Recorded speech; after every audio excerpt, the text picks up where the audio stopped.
Hey everyone, welcome back. I hope you're having a wonderful morning, evening, afternoon, wherever you are. Today I have something I'm really excited about, which is kind of why I posted it a bit earlier than normal.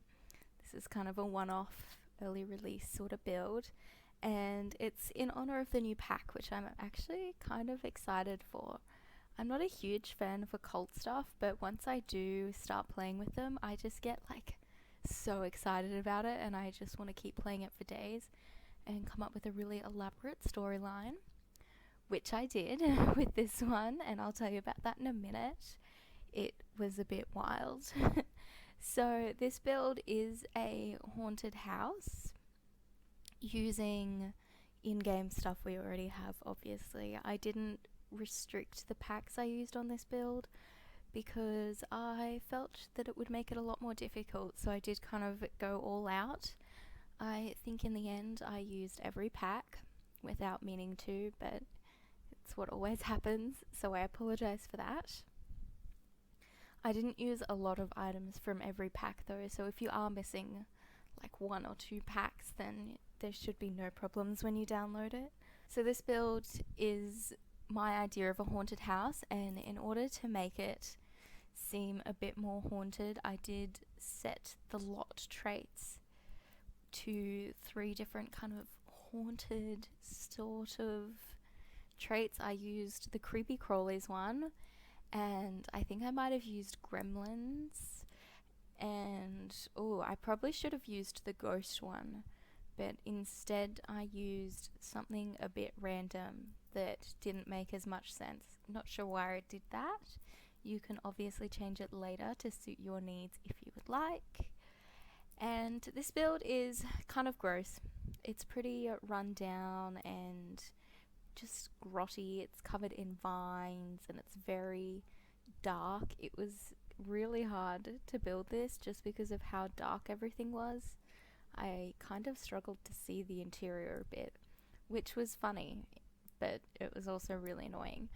I did manage to succeed in the end, which is fine. I'm really happy with how the final product came out.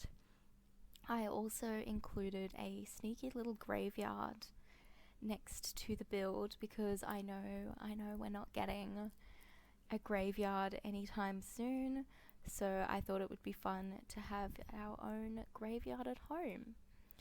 And this house has enough room for 2 Sims. I built 1 main bedroom and 1 kid's bedroom. It is all fully functional. It's very cramped, so I hope you enjoy that. And there is quite a few different cemeteries in the graveyard, which I thought was really fun. I used a lot of different headstones. I also included a plasma tree in the middle of the graveyard because this is built in the Sleepy Hollow Vampires world. Is it Sleepy Hollow? Oh, I don't know. I don't play it very often. But when I built this house, I just had so much fun with it, and I really wanted to play with a sim in the house. So I made a sim called Beth Hopkins. She is up on my gallery if you'd like to download her with the house. You may have to turn custom content on to find her because I have a couple of custom content clothes in the game, and they don't always, I always forget whether I've used them or not. So there's only like a couple of shoes or something. It's nothing major, so she's easily accessible.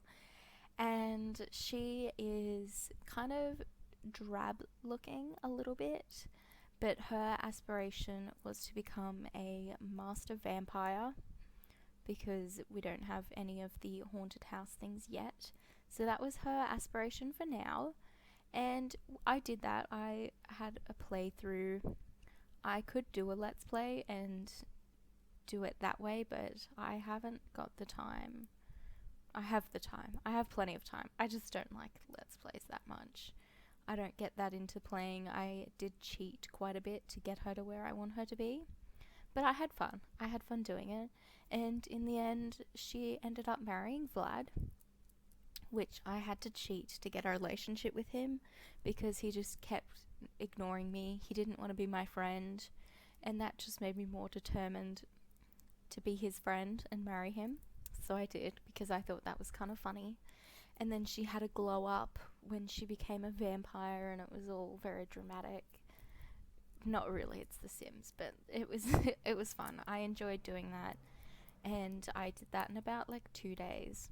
So I probably wouldn't spend a long time on a Let's Play if I were to do one.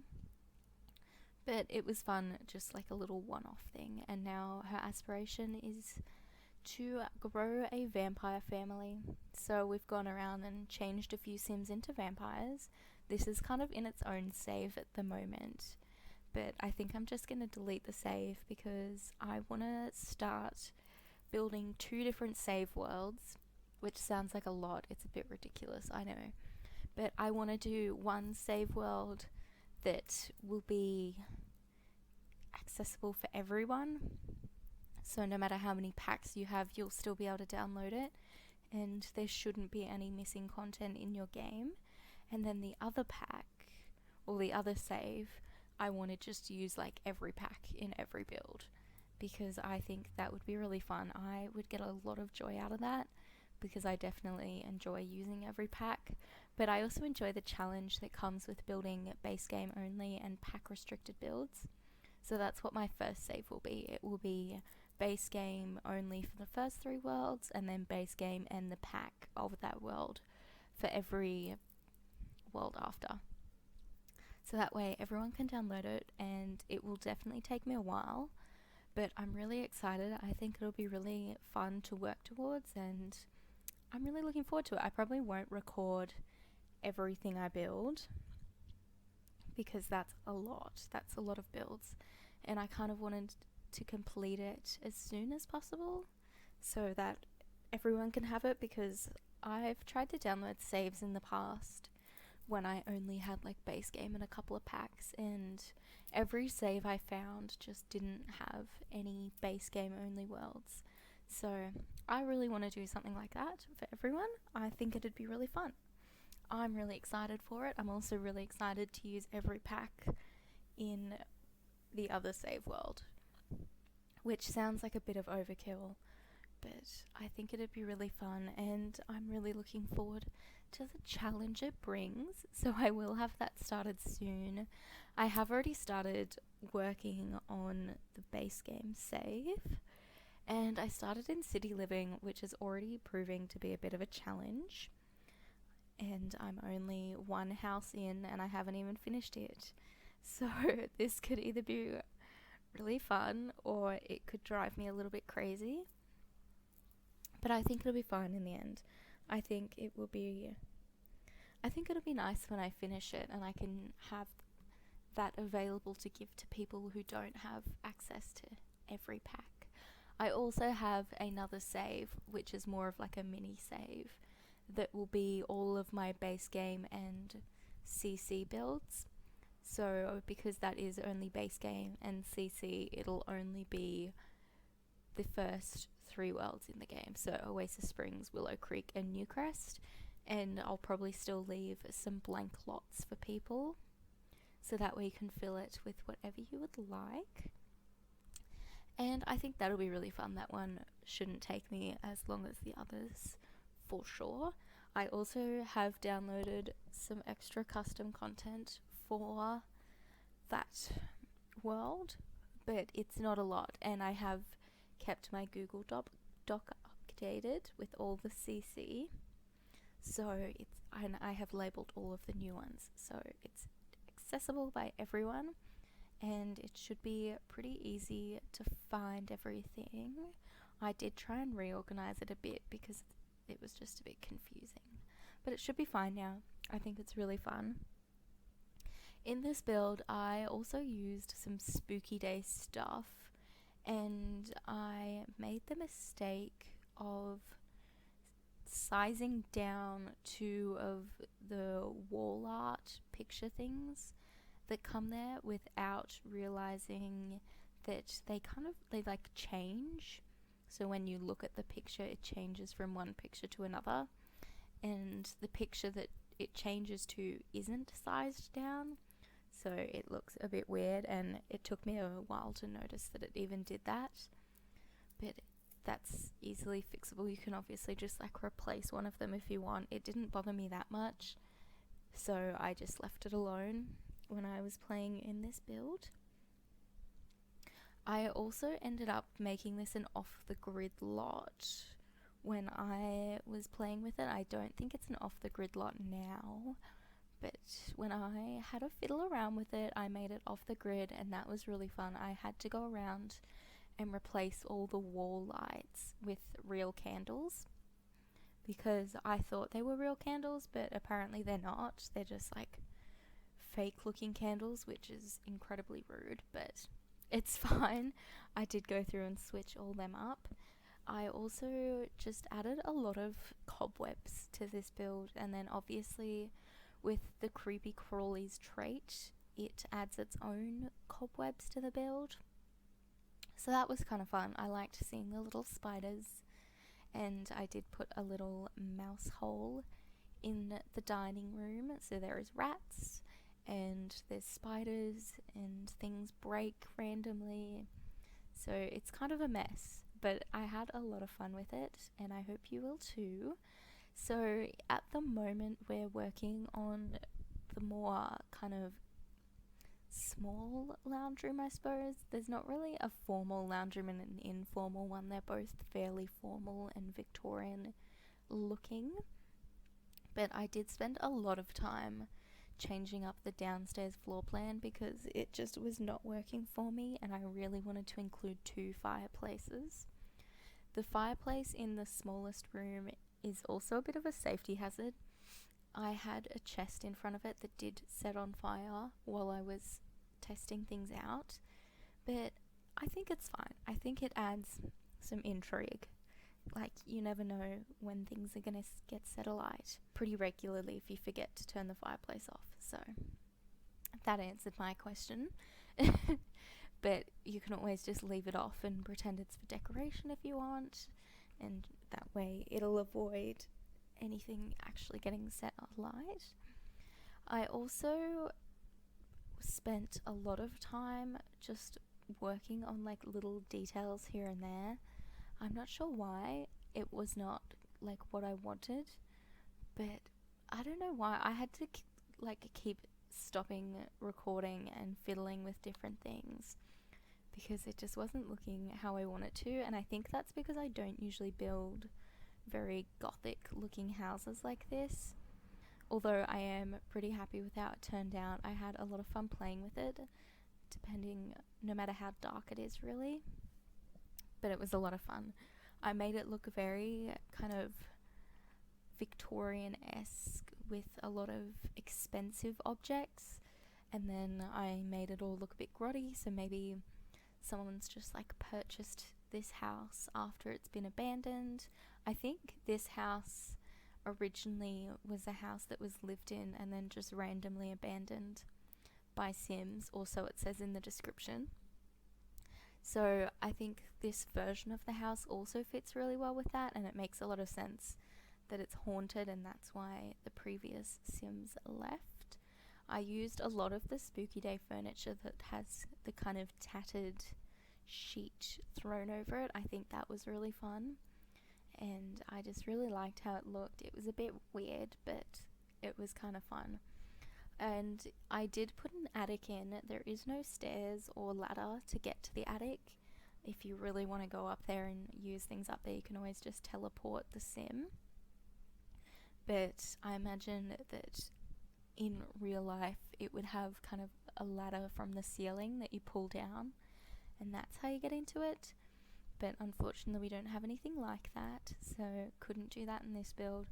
But if there's not really much up there anyway, it's just a few odd looking items. There's a baby thingy-ma-thing I forgot the word for it now, that the newborn sits in. There's like one baby item in the whole game, so it's not hard to know which one I'm talking about. But I did put one of them in, and I did fiddle a lot with the landscaping as well. I had a lot of fun with the landscaping, and I had a lot of fun going through the debug menu to use different things because I felt that this house kind of needed to be fenced off, but none of the fences I used looked quite right, and the vampire's fence was way too tall and was much better suited to the graveyard that comes with the house. So I used it for that, and instead I used a debug fence for the exterior, and I only really used it around the front part of the house. But I had so much fun putting that in. You do need to place the build with move objects on, otherwise the fence will delete itself a little bit, which is what I learnt the hard way when I moved it. But other than that, there shouldn't be any major problems with the build. It is all functional. It is a bit hard to see, so it does help to play in a dark room with this build. I learnt that the hard way. I have a pretty well lit room that I play in, so building houses like this is a bit of a struggle because I can't see the screen at all, even if my brightness is like completely up. But I think it's fine in the end. It doesn't look as bad as I thought it was going to, and it is just very kind of grotty. I had a lot of fun building it though. I love building kind of wacky, gross builds. So I have been doing quite a few of them lately in my next couple of builds coming. They are also a bit grotty and gross. I built a TARDIS because I've been watching a lot of Doctor Who and I just really wanted to have a go at building that. I've also rebuilt the goth house, I built a mushroom house, and a really grotty trailer. I've done a lot of very dark builds recently, or in the coming weeks you'll see some really darker kind of coloured builds, which I don't usually do. I usually build them with a lot of colour and I go like way too overboard on colour, but I just felt like building a few gothy builds, and so I did, and I had a lot of fun with them. It's always fun to like push myself out of my comfort zone when it comes to building and try new different things, and usually it takes a bit of practice, but they do turn out all right in the end, which is always nice. Sometimes they do take quite a bit of effort though, especially one of my more recent builds that I made that won't be up for a few weeks, but I wanted to recreate my current house because I'm moving in a few weeks, so I thought it would be fun to build the house that I've been living in for the last 6 months or so. So I did that, and I kind of had to record and then stop recording, and then I ended up just building the house on its own because I spent so long trying to go back and change things and get it all the dimensions right, because the house is just shaped a bit weird. And I think that's a real struggle when it comes to recreating real houses in The Sims, because the dimensions are whatever they want to be in real life, and The Sims it's kind of limited to a certain scale. So I built that, and then I recorded myself rebuilding it, so it actually looked better, but it took a lot because the house is just really odd and it doesn't look very nice from the satellite. I had to go onto like Google Maps and satellite view the house to make sure that the roof was actually right, because it just looked so stupid in The Sims. But everything was accurate, unfortunately. It looked hideous. But I'm really excited for that. I think that was actually a really fun build, and maybe I'll even build my new house when I move. I think that could also be a bit fun, and I have a floor plan that I found online for that one, so that will make it a lot easier. My house that I built now, I really just had to kind of walk around the house and just remember what it would be in The Sims. So that was a bit of a struggle, but it was really fun. That was a challenge I really enjoyed, and I'm really excited for you guys to see that one. We are getting close to the end of this build. I'm really just going around and adding a whole heap of extra furnishings at this point. I went through and found whatever spooky looking items I could and anything that looked like it might fit the aesthetic of this build and just popped them in. I didn't put a pumpkin carving station, but I highly recommend you add one wherever you like, because the pumpkins do die after a bit, they go a bit gross, so it is nice to have replacements because you don't really want stinky pumpkins around the house. That's not very fun. But I hope you all enjoyed this build. We are going into the screenshots very soon. I hope you have a wonderful day. If you'd like to download this, my origin ID is ZoeKate12, and if you want any more information, it will all be in the description below. Have a lovely day, and I'll see you all in the next one. Bye!